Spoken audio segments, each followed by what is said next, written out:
Dispatch, I think it was this past weekend, they had an article about up in Bradford, Pennsylvania, where there's a lot of activity in the Marcellus Shale. They're building whole cities, whole towns, to house oil field workers. There's so many of them that they're building literally towns. To say that there won't be, to minimize the impact of the United States domestic oil and gas industry to just being a few jobs and a few people hanging out on rigs is an enormous, disingenuous statement. It's just outrageous. Listen, folks, the people that are doing oil and gas activity, you look at a map of Stark County, and look at all those wells around there, and what flows from those wells, and how it goes into your local system. The natural gas flowing out of the local system and into the East Ohio Gas Company saves $60 million in avoided costs that you don't have to pay. And other people do because they don't have local supplies of natural gas in their backyard. This industry directly employs 5,000 people just on the rigs and in the fields alone, much less the ripple effect through the industry. Ad valorem taxes that flow directly to your schools, the severance tax, the income tax. To minimize it is just an outrageous statement. These people that are working in this stuff right here are living in your communities. Their children are being brought up here. Their children are drinking the same water you're drinking. They're going to your churches, using your shop to spending their payroll and the taxes that flow back to the government. So, I think we've got to be very careful about how we characterize that type of thing. Everything that we're debating about hinges on a proper regulatory system. This country was built on risk-taking. That's what's called liberty. It's built on risk-taking.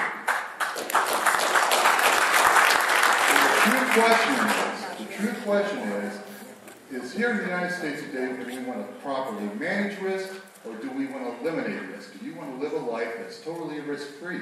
Because you can get that, but you won't have any freedom, and you won't have the quality of lifestyle that you enjoy today. So the thing hinges on the regulatory programs that govern this thing.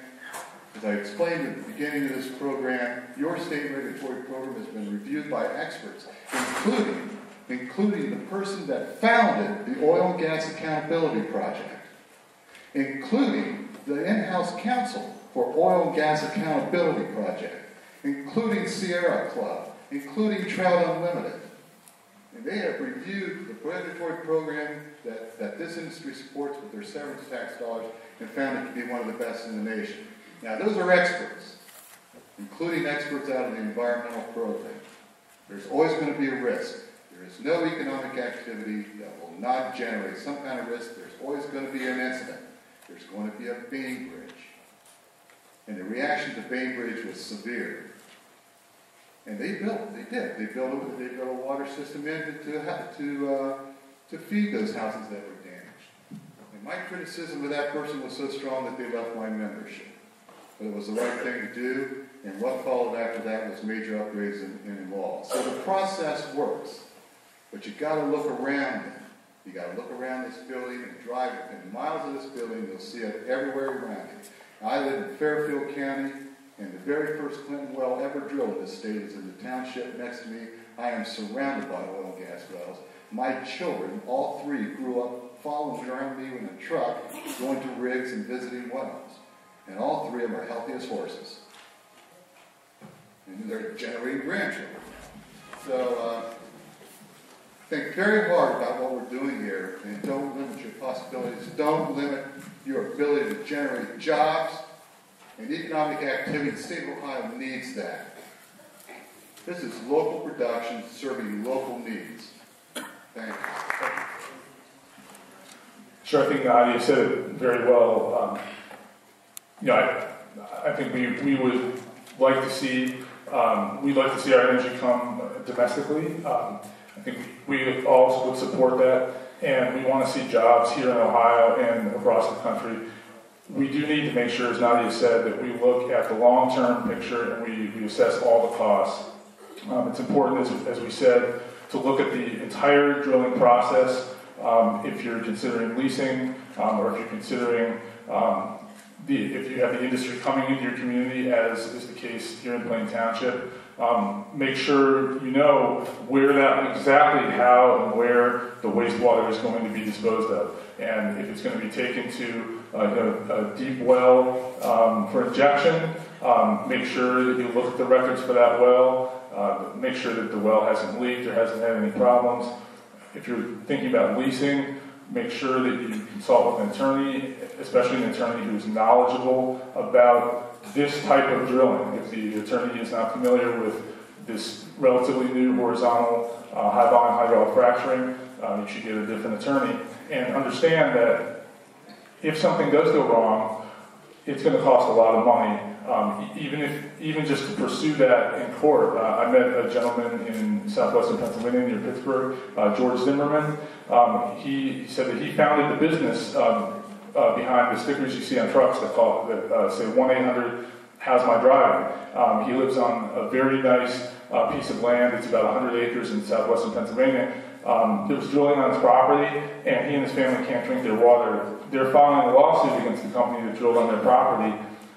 It's cost hundreds of thousands of dollars. He's one of the few people who can afford to bring that kind of suit. So this is something that should be weighed very, very carefully, and whether you're a landowner or a community. Thank you.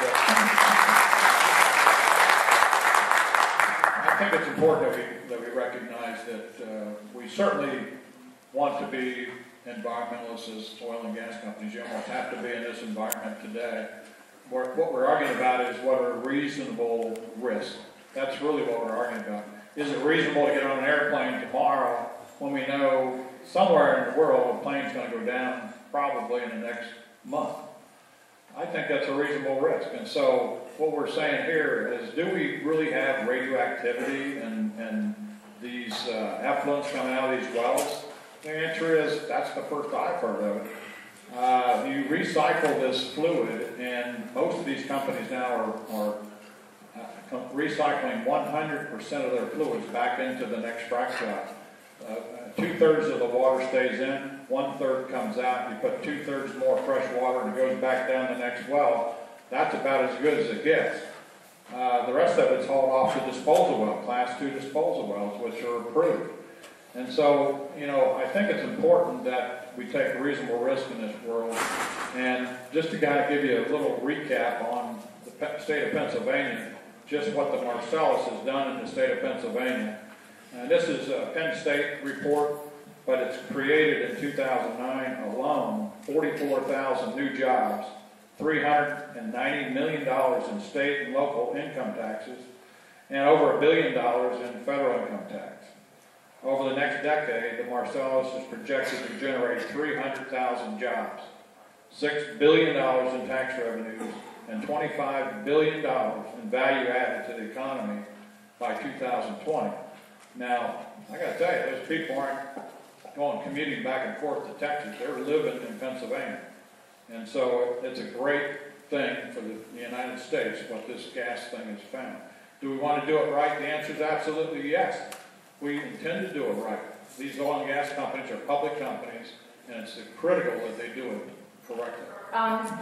First of all, we all live on top of the Marcellus, everyone sitting up here, and we all live downstream. Every single person, everyone is affected by this. It has to do with the energy choices we make and the choices we make for our community in the future. And it's true, we need jobs. Every one of us lives in a community that does. But the question is whether we're really looking at the long-term impacts of this industry and doing the proper calculation. It's been really, really tempting, and quite understandably, for a lot of governments to try to plug budget holes, which everybody has these days, with permit fees and severance taxes and so on. But what hasn't been factored into that calculation are the long-term impacts on our health, on our communities, on our basic things like roads, loss of property value, and I can tell you from our research, Bainbridge is experiencing a huge drop in property values just since the explosion. These are all things that are not being looked at, the cost of disposing of the waste, etc. And we could debate it all night, but the real question is what kind of choices are, there's also the loss of farmland and tourism that come when you have a heavy industrialized area. And no, we're not making this up. This is based on situations from around the country and around the world, and study after study that show there's a boom town type of economic development that happens around extractive industries. And it doesn't produce the healthiest communities. In fact, communities that don't have these intense extractive industries tend over time to do better economically. And that's been shown in study after study, and there's new research coming out about the Marcellus. So again, we don't tell you not to do it, not to pursue it, not to sign a lease. But if you're going to do it with your eyes wide open, with all of your rights intact, with full information and disclosure, and hold industry accountable. And the only way to do that is to have all of this information. And liberty, if it's just about taking risk, last time I checked, it was also about not taking so many risks that you hurt other people.